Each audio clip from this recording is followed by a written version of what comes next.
हमको एक कथा याद आ गई। वृंदावन की बात है। वृंदावन में एक महात्मा रहते थे, उनका नाम था रामदास। बड़े सिद्ध महात्मा, झोपड़ी में रहते थे, नाम रामदास। आहा, परम वैष्णव, ठाकुर जी की भक्ति करते, सदैव श्री राधा कृष्ण के गीत गाते। एक छोटे से सालग्राम जी उन्होंने रख रखे थे। अकिंचन महात्मा, फक्कड़ महात्मा, झोपड़ी में रहते थे। ध्यान से सुनना, गुरु कृपा क्या होती। झोपड़ी में रहते थे भैया। उनका एक चेला था। आहा, चेला बड़ा सरल भोला ही था, सीधा साधा। उसे गुरुजी के अलावा कोई काम नहीं। पर गुरुजी नियम के बहुत पक्के थे। सुबह 4 बजे उठ जाएं, ब्रह्म मुहूर्त में स्नान करें, ठाकुर जी को भी स्नान करावें, बढ़िया ठाकुर जी को श्रृंगार करावें, बढ़िया ठाकुर जी को इत्र फुलेल लगावें, बढ़िया ठाकुर जी को बाल भोग लगावें, बढ़िया ठाकुर जी के कीर्तन गावें, बढ़िया ठाकुर जी को मधुर मधुर मधुराष्टकम, अधरम मधुरम वदनम मधुरम आदि आदि श्लोकों का गायन सुनावे। शिष्य उनका बड़ा सीधा। शिष्य का काम था भोजन बनाना, गुरुजी की सेवा करना, और गुरुजी जब शाम को लेट जाएं तो चरणों की सेवा करना। आहा, पर गुरुजी का एक नियम बड़ा कठोर था कि जो रसोई बनेगी वो रसोई कोई बनते हुए ना देख पाए, जब तक ठाकुर जी को भोग ना लग जाए। पंडित जी बहुत ध्यानपूर्वक सुनना। साधु का नियम यदि पक्का हो तो साधु है। लंगोट का पक्का और नियम का पक्का साधु होना चाहिए। साधु को एक ही भय रहता, बदनाम ना हो जाए।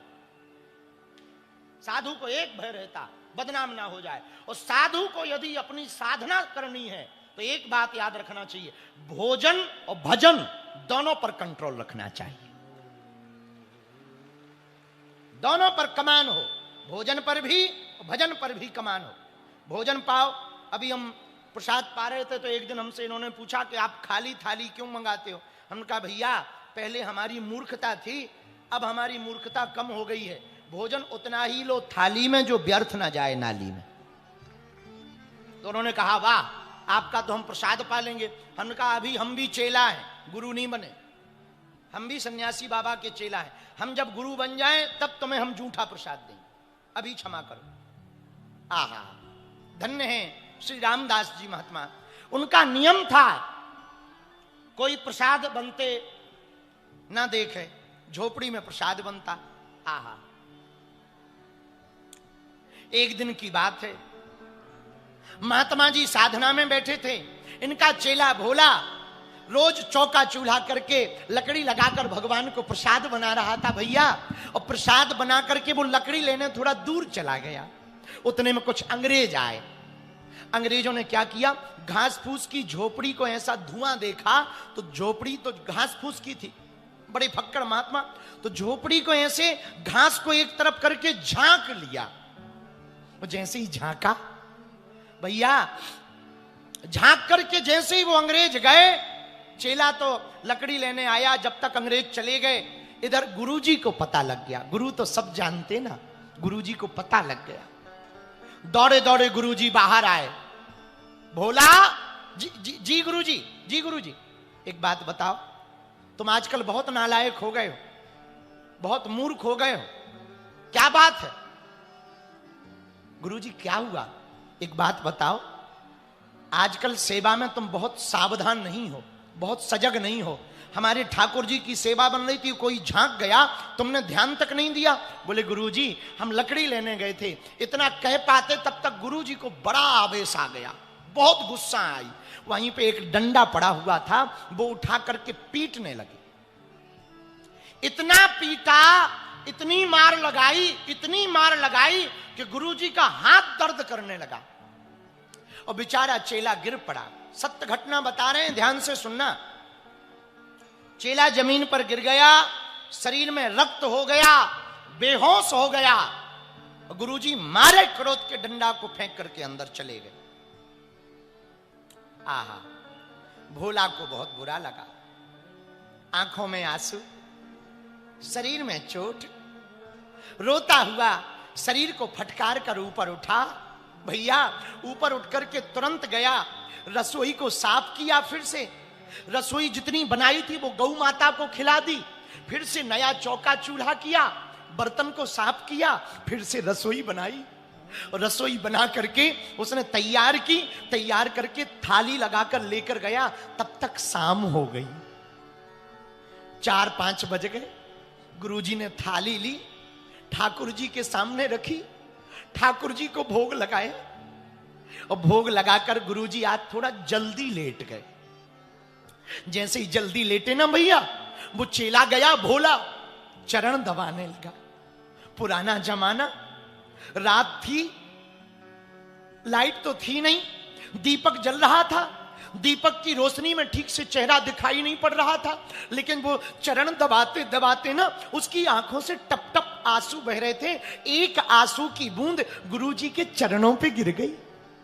जैसे ही चरणों पे गिरी तो गुरुजी ने पूछा, भोला क्या बात है, तबीयत तो ठीक है, तू रो रहा है, क्यों रो रहा बेटा? ये देख तेरे आंसू गिर रहे हैं, क्या बात है?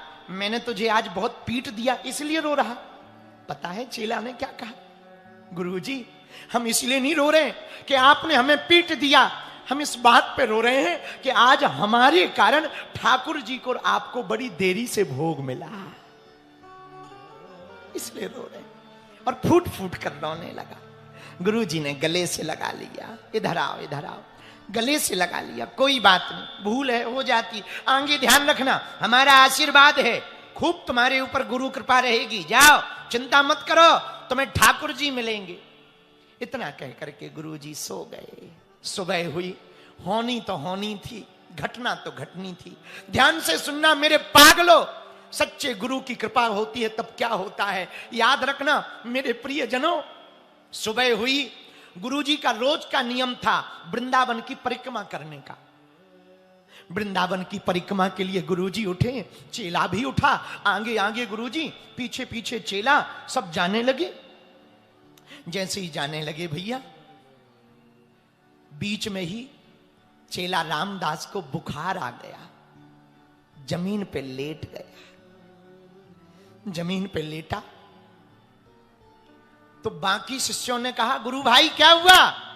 बोले भैया गुरुजी आगे निकल गए, जरा उनको बुलाओ, लगता है अब हम आगे जिंदगी भर परिक्रमा नहीं कर पाएंगे, हमारी जिंदगी का अंतिम दिन है। तो मित्रों ने कहा ऐसा मत कहो, अभी बुलाते। गुरुजी गुरुजी भोला की तबीयत खराब हो गई, आप वापस लौटो। गुरुजी कीर्तन करते हुए वापस आए। चेला से पूछा क्या बात है, तुम क्यों पड़े हुए हो? भोला बोला गुरुजी लगता है आज अंतिम दिन है, श्वास तेज चलने लगी, जोर से ज्वर आ गया। गुरुजी अब हमें क्षमा करो, आज तक का ही हमारा तुम्हारा साथ था, अब यहां से बिछड़ जाएंगे, लेकिन फिर अगले जन्म में मैं जन्म लूं, हमें आशीर्वाद दो, आपके ही चरण मिले। गुरुजी ने कहा ऐसा मत कहो, कुछ नहीं है ना, ठीक हो जाएगा, ऐसा मत कहो। गुरुजी हम सच कह रहे और बुरा ना मानो। गुरुजी एक प्रार्थना करें, 2 निवेदन हमारे अंतिम स्वीकार कर लो, हमारी आत्मा को शांति मिल जाएगी। हाँ बोलो बेटा। गुरुजी पहली प्रार्थना तो है आप हमें चरणों का चरणों तक पिला दो, आपके चरणों का चरणों तक पीना है। अच्छा हाँ। तुरंत गुरुजी गए, उसके मुख तक अपना अंगूठा लाए, बाकी शिष्यों ने जल डाला।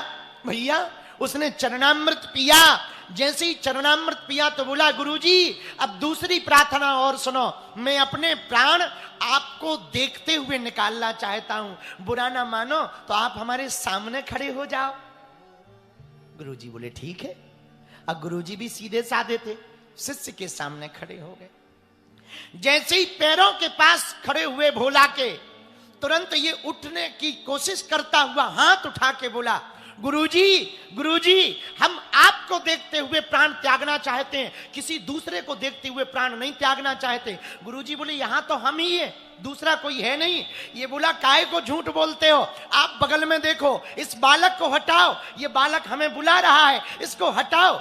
गुरुजी ने देखा इधर तो कोई नहीं। गुरुजी आप दाहिनी तरफ देखो, देखो सामरा सामरा बालक खड़ा है, मोर मुकुट पहने हुए हैं, बंसी लिए हुए हैं, हमको बुला रहा है। इतना सुनते ही गुरुजी की आंखों में भी आंसू आ गए और हाथ दोनों उठाकर बोले बेटा वो सांवरा सांवरा कोई और नहीं, साक्षात मेरा बांके बिहारी ही तुझे लेने आया है। मेरा कन्हैया तुझे लेने आया है, मेरा ठाकुर तुझे लेने आया। इतना कह के उसके प्राण पखेरु उड़ गए और शरीर पूरा हो गया। भैया, इस कथा का आशय बताऊं? ये सत्य घटना है। इस कथा का आशय ये है, मेरे पागलों, मेरे प्रियजनों, किसी को अच्छा और सच्चा गुरु मिल जाता ना, उसे गोविंद भी मिल जाता है। गोविंद को खोजना नहीं पड़ता, गोविंद खुद चले आते हैं। भैया, सच्चा गुरु मिल जाए ना, हनुमान जी मिले किसको? सुग्रीव को। सुग्रीव को हनुमान जी मिले तो सुग्रीव को राम जी के पास जाना पड़ा कि राम जी को लेकर आए। हनुमान जी लेकर आए ना, बोलो ना हाँ जी या ना जी। ये बात तय है, यदि हम हनुमान जी के शरण को पकड़ लेंगे, हनुमान जी के चरण को पकड़ लेंगे, वो राम जी से भी मिलवा देंगे। बालाजी महाराज के कृपा पात्र बागेश्वर धाम पीठाधीश्वर परम पूज्य धीरेन्द्र कृष्ण शास्त्री जी महाराज का पावन संकल्प। मध्य प्रदेश में छतरपुर के ग्राम गढ़ा में बनेगा विश्व स्तरीय कैंसर अस्पताल एवं रिसर्च सेंटर, जिसकी आधारशिला देश के यशस्वी प्रधानमंत्री नरेंद्र मोदी जी के कर कमलों से रखी जा चुकी है।